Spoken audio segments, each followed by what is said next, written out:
Coba, jadi hukumkan wajib, makruh, sunnah, mubah, dengan haram. Itu kan hukumkan 5 ji. Makanya ulama dulu tidak pernah saling mengkafirkan, karena dia kembali ke hukum. Yang sekarang menghilangkan hukum, dia pakai sunnah bid'ah.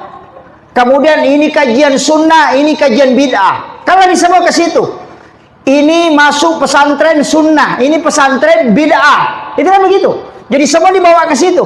Ini kajian sunnah, ini kajian non sunnah. Ini sholat yang sesuai sunnah, ini sholat tidak sesuai sunnah. Nanti lari ke situ semua.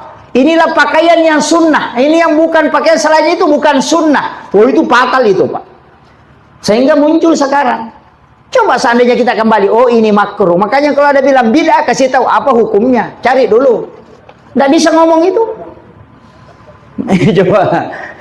Yasinan bid'ah. Kalau baca Yasin boleh. Baca Yasin boleh, Yasinan bid'ah. Nah, Yasinan itu orang berkumpul baca Yasin. Baca la ilaha illallah boleh, tahlilan bid'ah. Nah, baca la ilaha illallah orang berkumpul itu tahlilan. Begitu. Coba keren. Ini yang orang salahkan, Pak.